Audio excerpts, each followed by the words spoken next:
Hey, what's up, YouTube, anime advice, internet users alike? Real quick, SideFan16 here for another episode of Dunce Cap.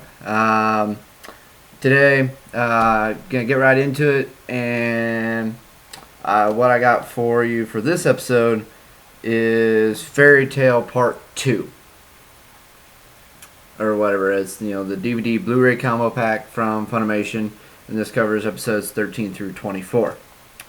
Now, as many of you know already, for a number of it, I've only watched the Blu-ray version, but I've also been watching them on my projector, which is only going through AV cables from my PlayStation, so not getting the full quality exactly out of it. But nevertheless, I get the gist of what's going on. So first up we got, well, actually I guess I should talk about here, because it's got reversible, because see, here's the cover, here's the back. It's, once again got reversible deals here, name of the episodes, and then back here it's got the alternate cover of gray. But why have gray when you can have Gajil and Natsu? I mean, seriously. That's that. So getting right into it, sub versus dub. After watching this, or watching this part 2, I'll admit that I was hasty in my judgment of the dub. I mean, granted, it's not exactly a great dub by Funimation, and primarily I'm still mostly just annoyed with Natsu's voice and Happy's voice, of course, as well, and just a number of the other voices don't quite suit the characters, but like it, after going through these episodes, it got to where it like I'd go ahead and like I'd watch them if need be or whatever. And actually, Gajil's voice isn't too bad.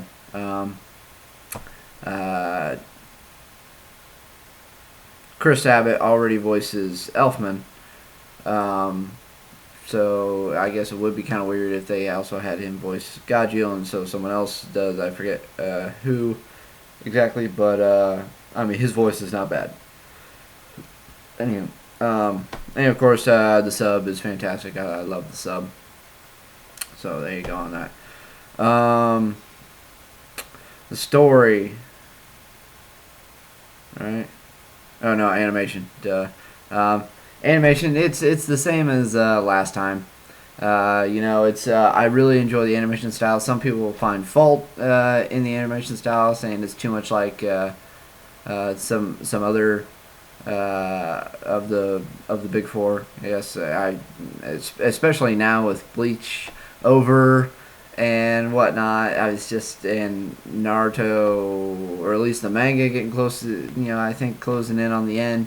So eventually that'll be gone as well. So then, I mean, obviously this is a big long running shonen, so obviously it should be considered among those, even though it's only up to like 133 episodes, 132. So I mean, it hasn't been around a long time, but it's there, and it's got a lot of volumes out in the manga, so it's a big one. But I mean, some people do find fault in it. I enjoy it. I just the characters are all differentiated with their looks, and I just get a real kick out of some of the chibi moments, and and of course all the fight scenes are really fun as well. Even though we haven't got to the best fight scenes yet, at least to me, I mean, the fight scenes, do look pretty good. And yeah. So story, the bulk, like 3/4 of this box set, finishes up the Galuna, Gray Fullbuster arc or whatever, dealing with Deliora and Fullbuster dealing with his past and all that, and so that's that. But then the last couple of episodes after the Galuna Island incident is resolved, they get back to Fairy Tale, and then they start dealing with the Phantom Guild, which is a dark guild, which is the Fairy Tale is a good guild, whatever, and there are also dark guilds, which are the evil guilds, and they actually go around and do bad stuff or whatever, because all the dark guilds used to be good guilds, but they got tired of being governed by the Magic Council or whatever, and so they kind of went their own separate way. And so you got a Phantom Guild who, I can't remember if this story already said exactly what's going on. I think they did, but anyway, they've been hired to capture Lucy and take her away from Fairy Tale. And so now, with the oncoming of this, obviously they picked a fight with Fairy Tale. And so this is going to be a big, brutal, all-out fight between Fairy Tale and Phantom, which is going to be really interesting. And of course, I don't know if y'all have already seen it, but I do already have parts 3 and 4 here. I just got the order in, so I got those, and I'll get around to watching those. And that's all that's out currently. I don't know when part 5 will be out. But you can look for me when that comes around. I'll get it. Anywho, so that's the story primarily. Dealing with emotions in the past and coming blah blah. Usual character development plots and whatnot. Especially since it is very early on in the series. And so then characters, we don't really get many new. We get some new bad guys, of course, or whatever, like Gray's former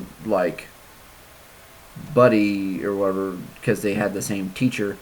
And he also uses ice maker magic.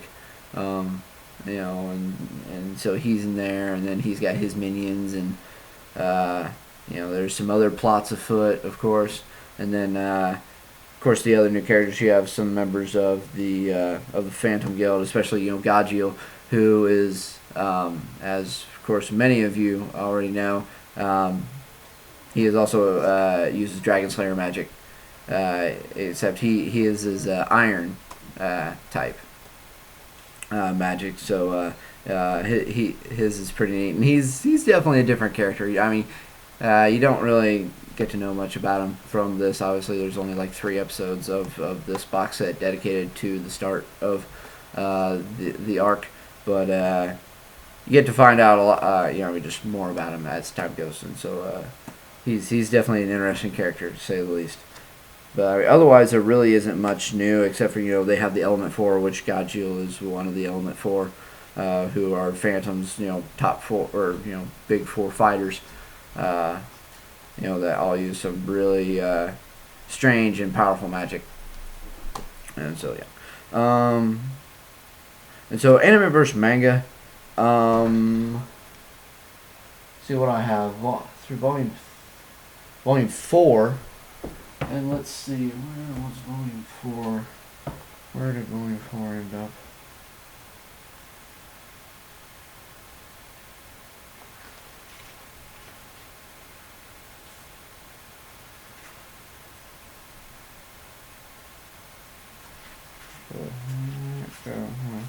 Volume 4.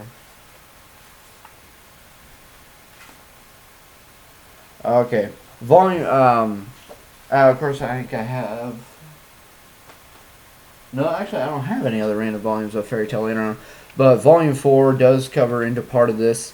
Actually, kind of where Natsu gets stuck as a giant ice ball.